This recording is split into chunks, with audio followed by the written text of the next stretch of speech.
Hey, everybody. Welcome to Takeoff with John Clark, presented by Rivers Casino. And we have a very special guest. This guy knows all about winning a Super Bowl with the Eagles. Torrey Smith is now watching this Eagles team at 10-1, hoping for another Super Bowl. Good to see you again. Hey, nice seeing you. Always great. Yeah, it is great seeing you. And we're going to talk about your Giving Tuesday coming up here for your level 82. You're wearing the shirt, looking good. Now it looks like Ravens colors, not Eagles colors, but that's okay. But hey, Torrey, you're watching the Birds yesterday. What are you thinking that they're pulling out another win like this? This is 8 straight wins for Jalen Hurts when trailing in a game by 10 or more points. That's amazing. I mean, it's amazing. And, you know, obviously as a team and even as a fan, right, you would like to see a team in control and dominating the entire time. However, that's just not how football works. We forget sometimes the other guys on the other side get paid as well. And so for this team to really be battle tested, to really show that they can win multiple different ways is very encouraging, because when it gets to the playoffs, your records matter. Your trends of what you do well don't really matter. It's about getting it done on that day. And what I've been able to tell fans, especially since I'm on the other side of the fence, is y'all are complaining about ugly wins. Do you want a pretty loss where you play well and then you fall short at the end of the game? I'm like, winning is the only thing that matters. And right now, this team is in a great position to end up being the number 1 seed. Yeah, and it's pretty wild when you look at it that the last 4 weeks they have trailed at halftime. Crazy. And I saw the statistic that over the last 20 some years for 10-1 teams, the Eagles have the lowest point differential. But you just said it. The NFL's different now, right? I mean, the NFL wants everything close. So what do these wins do when you're able to pull them out like this, come from behind? What do they do for the overall character of the team on their journey here? I mean, it's just huge. You know, every single win is just all about position, right? Again, I think we love to point out blowouts and things happening, but it really doesn't matter. Let me know when it gets to week 17 and we start trying to figure out who's seated where, and they say how much this team won by. If you let me know when people start doing that and it really matters, then I'll show you that the way you win matters. It doesn't. It's about simply getting it done. And this Eagles team has proven that they can do it both ways. They like to stress you out, right? Have the slow starts. However, they have the ability to finish strong. And they also have the guys right away to get it done in a strong manner. And I wish I could tell you why teams start slow. There's no secret to it. There's no coach. There's no team identity. I don't know what to tell you. I'm trying to figure it out with my 9U kids that I coach. What do you do to get these kids to start fast? There's just no rhyme or reason to it. You just have to go out there and get it done any given Sunday, and the Eagles have shown that. But unlike most teams, the Eagles have shown that they can fight back and overcome it. And again, they're 10-1. Everyone has to take a deep breath. Yeah, so Jalen Hurts, when you see him, they put up 30 points in the second half. You saw the throw that he made on 3rd and 15, scrambling to his left and throwing it to Olamide Zaccheaus in the end zone. When Jalen is like that in these second halves of the game, where he almost thrives in these moments of adversity, what does that say about him as we continue to talk about Jalen Hurts in these lofty, lofty spaces? Man, the thing I love the most about him is that he's always the same. Right, I've seen a meme on Instagram a few times where it's a picture of Jalen Hurts when he's happy, mad, sad, a bunch of different emotions, but he's always the same. And I think it's important when you play that position to not let your emotions take control of you. Is he frustrated? Can you see it at times? Sure. But, you know, as a player, he's going to have the ability to get himself back together, to gather his thoughts and really be out there and put this team in a great position. And he's shown weekly that he can get it done. There's really no situation that this team could be in that I, as a fan, would not feel comfortable with Jalen Hurts as the quarterback. He's one of the best players in the league, period. He's consistently showed that when in crunch time, and I'm extremely proud of him, his growth, of his demeanor, his leadership, and what he means to this team. And again, he's a winner. He's a winner. He's shown it, he's proven it, and the guys in the locker room feel that as well. So there's nothing like stepping in that huddle, and you look across, and you know there's a guy there that even if things aren't going well, if he's not playing his best, if the defense isn't doing what they're supposed to do, you can win because he's your guy. And I think he's proven that week in and week out. And now it's just about being consistent, because he has had some slower starts. The offensive line has been struggling a little bit at times, right? It's never consistently. It's more sporadically. And so playing without Lane is a huge loss. I don't think people really understand that. But having one of the best tackles in the game out, that for sure hurts as well. And I think Jalen did a great job making plays, allowing his feet to kind of get him back going and really helping to lead his team to victory. Yeah, is this offense almost at a different level once again now because Jalen's knee is feeling better? That bone bruise is kind of healed up a little bit, and you saw that threat of the run these last 2 weeks again.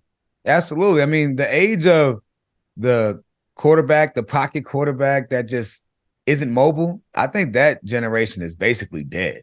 I mean, it seems like right now every offense is really based off of RPOs and the ability to run zone read, and Jalen is one of those examples of it. That's why he was drafted, right? A dual threat guy. And he's gone and shown him now when he's healthy, he's been able to make those plays with his feet. And I think even looking on the other side of the ball, people are all upset with the defense and the way they play. But did y'all watch what Josh Allen was doing? Like, people have to give guys their respect. The defense, they were in great position multiple times. Josh Allen did Josh Allen things. And that, as a fan, which was frustrating to watch with your defense, what do you think it looks like with the healthy Jalen Hurts and what other fan bases feel week in and week out when you have great coverage down the field and all of a sudden he's able to break a tackle, get out the pocket, run for a first down? Or even worse, it's 4th and short and 3rd and short, and you have to deal with that tush push going on. I mean, he's one of the best players in the league, and he's mobile. And again, it's something that the team is really lucky to have. So right now, since you watch a lot of football and you do the Ravens pre and post game shows in Maryland, so is Jalen Hurts the MVP right now? Man, I think when he plays the way he did in that second half and has those moments, I think for sure he's in the conversation. I think in order to be the MVP, it has to be a consistent thing. But it seems like this year, no one wants to be consistent, right? I feel like in most years, it's very clear a player who's dominant from the first half to the second half consistently week in and week out. And I don't think Jalen's been dominant consistently week in and week out, but I think he's played winning football weekly.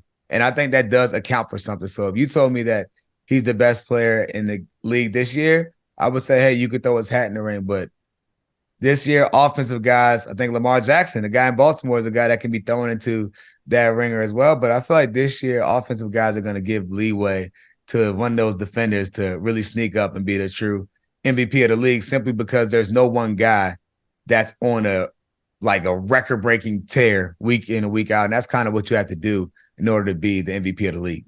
Well, Jalen Hurts now, 14 straight wins as the starting quarterback against winning teams, which is just amazing. So now you're in the middle of this gauntlet. The Eagles, they beat the Cowboys. They beat the Chiefs. They beat, of course, what we saw yesterday, the Bills. Now, big week. You used to play for the 49ers before coming to the Eagles. So now you got Eagles and 49ers at the Link on Sunday. So if Jalen Hurts were to win that one and then you go back to Dallas and Seattle, is he cementing MVP status with these wins, this gauntlet that they're going through? Yeah, I mean, we all know it's not all about the wins all the time, right? When it comes to individual awards, I think the winning helps, right? It definitely gives you some bonus points. But I think people are looking for the numbers game as well. And I think Jalen's played winning football. And if you turn on the film, that looks like the MVP, right? When he's playing, when he's making these plays. If you watch that second half of that game, and honestly, you watch Josh Allen too, not to disrespect him, you would have thought those are the two best players in the league, the way they were playing, dueling. And you wouldn't even know it was raining if you watching the way those guys were throwing the ball. But I feel like Jalen has the opportunity, yes. This is a major stretch. He's playing for the best team in the league, leading in the victory. In a year where there's no one clear front runner when it comes to numbers, I think Jalen's in position whereas if he can win and play well, throwing the ball, protecting the ball, just really kind of putting up those stats, I think he can put himself in position to really kind of cement it. And even if he doesn't, I think it's important for people to note that for the past 2 years, whether he wins MVP or not, you have a quarterback that has been considered the best player in the league for 2 years in a row. So it goes to show a lot about his talent, the way he's worked, the way he's playing, and really the way this team is playing. Yeah, and help me out. You played for the Niners, and they're coming into Philly. They lost in the NFC title game last year. The Eagles are 10-1. The Niners are 8-3, and yet the Eagles are 3-point underdogs at home. Can you make any sense of that for me? I can't. I think it's people falling in love with the fact that the Eagles have been struggling. The 49ers do look good right now. Brock Purdy's healthy. Christian McCaffrey, who, by the way, we're talking about MVP. Had he not been hurt, I think he would have easily been the MVP the way they were using him early on and kind of the tear he's been on. But when it comes down to playing at the Link, I'm never going to bet against the Eagles at home. I don't care what the situation is. I know as a player traveling from west to east is something that people don't acknowledge. It's extremely tough to do. When that team comes in on Friday to try to get used to the time, it does do something to your body. So I think physically the advantage always goes to the home team. But for this Eagles team that's going to be fired up about it, right, this is a game where they want it. They're not going to talk about the trash talk, the offseason, knowing that this is probably going to be a preview of the NFC Championship game as well, right? But this game is important, and the team knows it. And it's going to be fun to watch them battle it out, but I'm not betting against the Eagles at home. I don't know why Vegas is doing that. Looks like a lot of Birds fans are going to win some money this weekend. Hey, celebrity cook Steve Martirano is bringing his Italian-American cooking back home to Philly, where it started. Enjoy Martirano's Prime at Rivers Casino and Steve's famous meatballs with Sunday gravy, prime steaks, and more. So make reservations for Martirano's Prime on Open Table. I've been to the one in Fort Lauderdale. I'm glad it's back in Philly. And by the way, when you're watching that game yesterday, there's a core group of guys that you played with and won a Super Bowl with. Mm-hmm. And boy, I mean, it's 5+ years ago now. But when you see Jason Kelce make that block on Jalen Hurts' walk-off run, he's still going at 36. How impressive is that? Man, first of all, Jason Kelce is one of my favorite people I've ever met. I play with a lot of guys. Jason Kelce is a great man, great teammate, great player. And so to watch him and his effort, I mean, it's been so many times where I talk to kids that I coach now, and I remind them of plays in practice, right? Like Kelce was battling through stuff in practice, and you're watching him down the field blocking in practice, right? He really sets the example for what it takes to be one of the greats, one of the elites at your position, and really to be disciplined. And he does it in his own way, right? He's always himself. He doesn't try to be someone else. And that's what I love the most about him. So to watch him moving like that, he has to give the city one more year. I mean, there's no way you can go out still moving like that, blocking down the field. There's no way. He can get the city one more after this season. Even if the Eagles win the Super Bowl, he can still give him one more. And how about you see BG gets a sack in the fourth quarter, and he set the all-time record for most games played. Fletcher Cox was battling through an injury. Is it pretty cool when you watch your former teammates still going? Oh, man, I love it. Those are guys that I still keep in touch with. So, I love it to go and see them doing well, to see them just thriving, right? These are guys that are OGs when it comes to the Eagles team, guys that have been there. They're vets. When you think of Eagles, there's really a younger generation now that, those guys that we mentioned, BG, Fletch, those are kind of all they know, right? When you talk about some of these younger kids, my nephews and family members up in Pennsylvania included. So I love watching them play, and for BG to go out there and break that record, I don't think people really understand when it comes to franchise records, when it comes to playing games. Like, one, it's hard to play with one team. I play with multiple teams. Obviously, I'm not a legend like those guys. But in order to play with one team, it says a lot about you and what you meant to that team as a player on and off the field. But also have an opportunity to play that long. The only guys that ever make that are kickers and quarterbacks. So to be that to show the health, the strength, the physical ability, the mental toughness, all the heartaches to go through it, man, it says a lot about him. And congrats to BG for that record. And you mentioned kickers. So Jake Elliott, he was a big part of your Super Bowl team. Yeah. And the fact that they got him off the practice squad from the Bengals, it's amazing. But when you see what he did yesterday, that kick in the rain and the wind, you saw that ball going to the right. He said it was his toughest kick ever. Did you see those things during the Super Bowl year that this guy just thrives in those pressure situations? Man, listen, I trust Jake just as much as Justin Tucker, right? I tell people all the time, I don't trust many people in my life more than I trust Justin Tucker missing a field goal. So that's how whenever he missed one the other night. Yeah. Whatever he misses, it's like, whoa, what happened? Well, it must have been someone else's fault. It wasn't his, right? Like he's that good at what he does. And I think Jake is creeping up to that category as well of a guy that you can trust in clutch situations. And he's kind of always been that. I remember the Giants kick.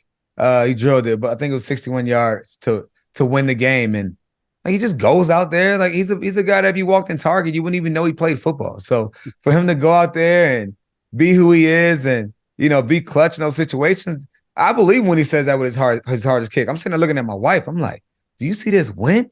I'm like, it's raining, and he has to kick it 60 yards, and it looked like he could have been good for 65. So it just goes to show the way they executed it, and the underrated folks in that are the snapper and the holder, which goes a long way for them. But that was a big-time kick, and obviously, it led to the team being able to win. Yeah, and it's interesting that you played for the Eagles, the Niners, and of course the Ravens. So are we maybe looking at little 6 degrees of Torrey Smith that maybe the Eagles and Niners will play in the NFC title game, and maybe Eagles Ravens, little bird gang? I love it. That's what I'm rooting for right now. And everyone when I walk around, they're like, hey man, who are you going to root for if that happens? And I'm like, man, I'm rooting for the good guys. So it doesn't really matter, right? You want to see guys do well. I have friends and family, guys that I call family on both teams, man. And it'd be a blessing to watch them because I know those are two cities that fan bases deserve the best at all times. So I'm excited about watching it. And honestly, the way both teams are playing, that they stand a chance to be the guy standing at the end. I mean, right now, if I was to say Super Bowl matchup, I'm thinking it's looking Eagles-Ravens. I love it. Hey, run your mouth to God's ears. Let's see it. And I tell you, Torrey, you're doing some really cool things in retirement and coaching your kids, and you have a level 82 organization. And it really, provides great resources for the community. And you have a Giving Tuesday. Tell everybody how they can help out and support this foundation and organization that you have. And so Giving Tuesday is here. It's a great opportunity for so many nonprofits to raise money for the following year, some of the causes that they're doing. And when I retired, we actually took over a rec center in West Baltimore, redid it. And now we're actually in the process of shutting it down, and it's expanding. The Ravens donated $20 million to help rebuild it. And now we're going to be kind of sitting still for about 2 years in terms of the building, but there's still work to be done between Baltimore and Pennsylvania. So we are going to be supporting other programs, initiatives in the community that better the people. We have Level 82 with our 7-on-7 side where we develop student athletes both on and on the field, really diving into that to really teach them how to be better young men. If you would have told me, honestly, I'd have been coaching and dealing with kids in this capacity when I retired. When we talked, I would have told you absolutely not. But I realized that through my experiences and the life lessons that you learn through the game, it was extremely selfish to not be involved. So we actually mentor the kids through the game of football. That's their way in, trick them through football, but really you're pouring into them to help them to be better young men. And obviously we're doing work wherever we are in the community. And so I'm extremely thankful to continue to do that. I can't believe how fast everything really happened to get it to the point where this building is going to expand. It's based in West Baltimore, but we do things with our 7-on-7 with Level 82 where we're in Conshohocken. We have athletes in Pennsylvania. We do stuff in the community, back to school things still, even though we're not in that area. So we're really all over from Philly to Virginia, where I'm from, and obviously in Maryland, where we live. And you can go to level82.org to support. It's definitely appreciated for everyone because honestly, without the support from really the fans, that's really what it's been. Let's be honest here. If I wasn't a football player, wouldn't have been able to get the support that we've had. But the support from the fans has been amazing over the years, and just want to continue to do that work. So level82.org, and you can donate there to help support and raise. I already donated the first $25,000, and we try to raise $82,000 just to play off the number to try to get to the next year and support all the good work in the cities. That's awesome. And look, I always knew from covering you how important the community was to you, but also fatherhood. And I see a lot of your parenting advice on Twitter and stuff like that, and helping parents through a lot of situations and coaching your kids. That's awesome. And your wife, of course, from Conshohocken area, and her family. Mm-hmm. What's it like to watch the Eagles play in those stressful games like yesterday with your wife, an Eagles fan, and even her family sometimes? Oh man, it's crazy. It's different because I'm really a fan now. I'm completely on the other side. I don't work for either of the organizations, so I'm really a fan. Like I watch, I get frustrated, right? I understand why fans want to throw their remote at the TV. I understand all these emotions that I once triggered, so I get it. But it's extremely fun. It's a blessing, and my kids, I really love it for them. My kids, they love going around saying, hey, especially my oldest one, he remembers when the Eagles won the Super Bowl. He remembers it, right? He was old enough to remember being in Minnesota and to remember Fletch and guys that he still sees on FaceTime. So there's nothing like watching it with your family. Obviously, they're up there they're from Conshohocken. They've been Eagles fans there. But even down here in Baltimore, it's the same thing. We live in the Maryland area, so my son gets to see the Ravens guys around here. So it's really a family affair for us. Really lucky that I've been able to represent two great organizations and win Super Bowls too. So it's not all bad. Yeah, that is amazing. And from having won Super Bowls, is the bond with these guys, we mentioned the Eagles legends that are still playing for the Birds now, are the bonds that much more special and tight when you win it together and go through that journey? Absolutely. And I think it's because you finished the deal, right? The job is done. That's one thing that a lot of people every year is special. Every team is different, right? There's no one team that's ever the same. So that's unique in itself. But when you actually finish it, and I really appreciate it more on the opposite side of the fence because we've already had our 10-year reunion when we won the Super Bowl when I was in Baltimore.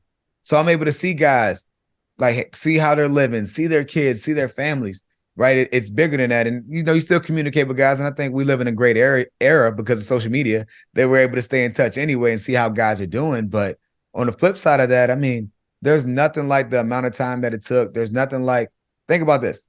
Some of the best moments of any player's individual lives, let's say my life in general, were shared with those other men in our families. Like that bond right there is unique in itself. Forget all the work, the training, the arguing, the fighting, the love, the agreements, the disagreements. Like we all got it done. And I remember watching the looks of all of my different teammates' faces with their families, taking pictures with each other, having a great time. I mean, there's really nothing you could put on that. And I'm thankful that I can reflect on it now. I'm extremely grateful for it and lucky for sure. And there were some great men up in Philly. And I also get to come back all the time. And they're open their doors up to me. So I'm extremely thankful to, still be a part of the family.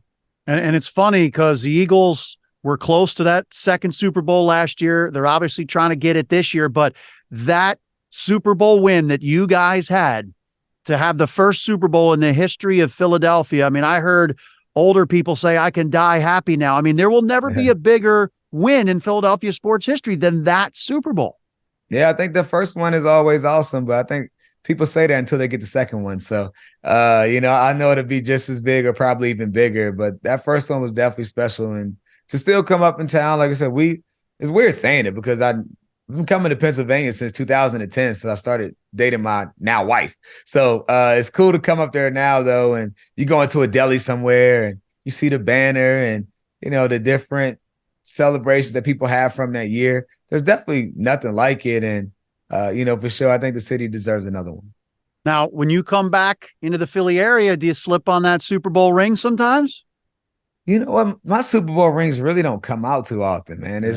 It has to be a special occasion, maybe a charity event.